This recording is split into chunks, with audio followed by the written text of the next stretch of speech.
I'm Nightfall, and welcome back to another Profound Madness Airsoft review. Today we're going to be looking at the Echo1 or Matrix ZB30, or as it was known in German service, the MG30T. This has been loaned by Grim here, and it's his chosen weapon when he's doing a support role. From the use I've gotten out of it, I would say it's decently heavy. It's certainly heavier than what most airsofters are probably used to. Though it has a good rate of fire and honestly excellent accuracy, at least closer than 120 feet. It is limited by its mags, which are 500 round mid caps and high caps, and are limited to this gun in particular. And ultimately they're kind of hard to find. It costs 600 Canadian or 450 US, but it is rare, and e-bike says it's been discontinued, though I have heard rumors that a newer version may be available for pre-order. So the ZB30 is an improved version of the Czech ZB26. It is known as one of the most popular interwar light machine guns that saw use. After the German occupation in 38 and 39, it was redesignated as the MG30T, which of course denotes it as Czech, just like the Panzer 38T and a few others. It saw extensive use with the Waffen-SS and limited use by the Wehrmacht. And licenses for production were obtained by Romania and Yugoslavia, and the ZB30 saw use by those militaries as well. Alright, so now we're going to be inspecting the ZB. So right off the bat, the build quality is pretty good. This is imitation wood, but it's a good imitation. Unless you're examining it closely, it's not super obvious. My main issue comes in the form of the stickers and the bright silver logos on it. Can't say I'm a tremendous fan. Ditto with the sticker there. But you could remove most of that if you want to. As for controls, the only super important one is your safety / fire select, safe, full auto. There is no in between. No semi on this gun. The bipod's functional, but nothing holds it to the gun when non-used. So Grim uses a carabiner like this one. When the gun got to him, it don't know if you guys can see this. The metal flash hider on it was instead this really ugly orange one. It was threaded on, glued, and pinned, and it was a ginormous pain in the ass to get off. But it did come with a metal version, so small wonder there.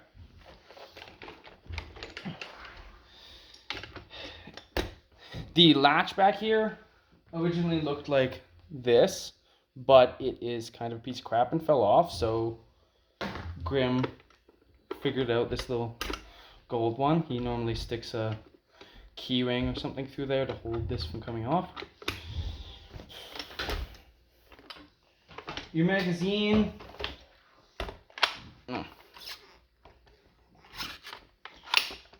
Your magazine like this. Grim glued the winding key in there to make it easier to use, but it's a 500 round metal high cap. You put it in like that. Your mag release. So the mag release is a little tricky if you're not used to that sort of thing, which I'd imagine most people aren't. The hop-up unit inside is proprietary, which isn't surprising as it's upside down, and you can adjust it through this hole down here. And there's the bipod. The rear side is adjustable with this wheel. It actually isn't a terrible iron sight, though it does take a little getting used to because it's on the side of the gun and not the top.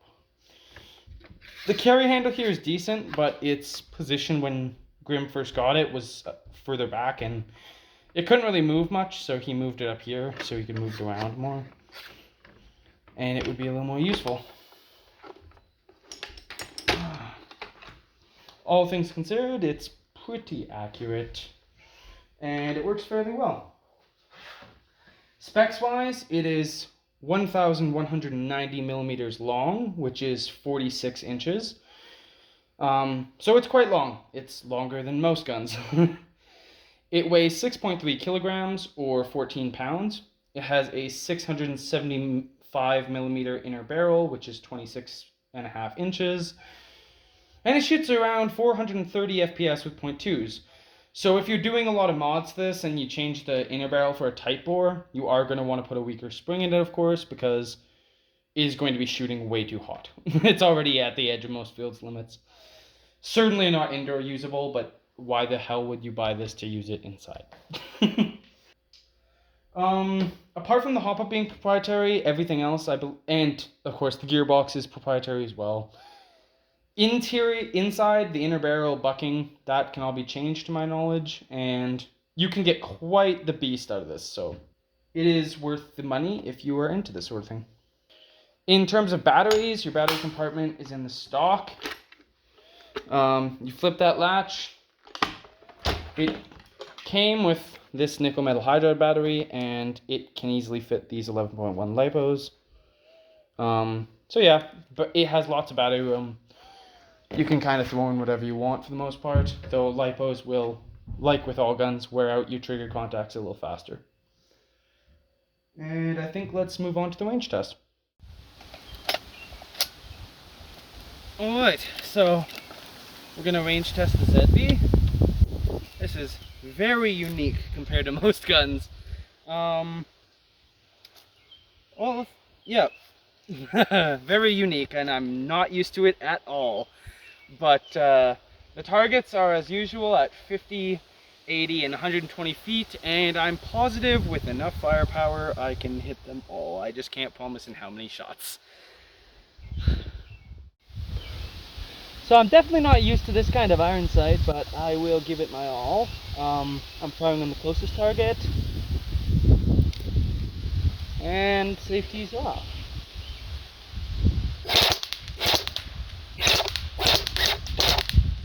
Okay, that was very nice accuracy actually. Onto the middle target. Pretty sure that guy's dead too.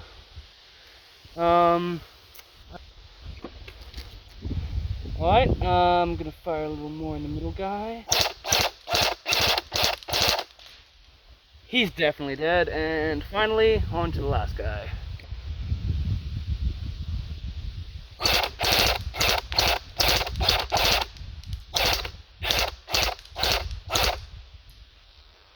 Alright, let's go inspect targets.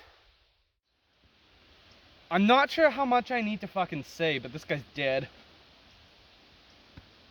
This thing is way more accurate than I was expecting. It's certainly not with iron sights. I expect I'll be pleased with the other targets too. So, like a lot of machine guns, it does seem to have some spread.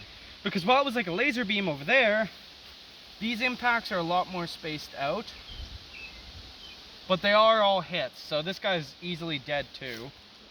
Let's see what the spread is like on the last target. Alright, so right away, that is 2 hits, I can confirm, because I can see how it's spaced. I think there may have been other hits that bounced or hit the frame instead, because I don't remember some of these dents being there. But all things considered, considering I didn't fire much at the last guy, I would say this thing could easily shoot out to this distance.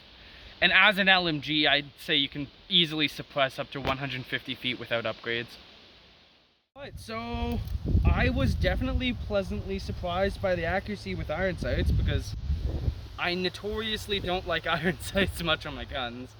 But yeah, I would say this performed very well, so I would be happy to use this below 150 feet. I think that's probably the most you're going to get out of a stock ZB.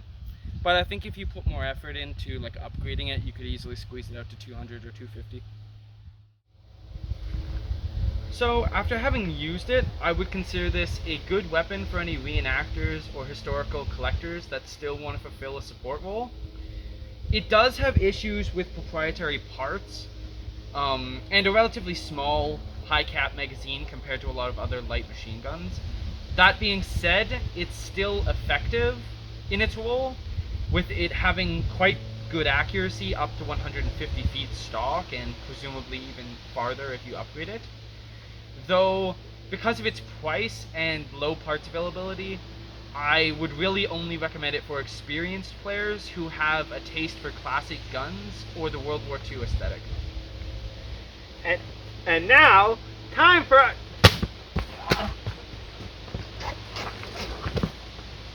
Not again.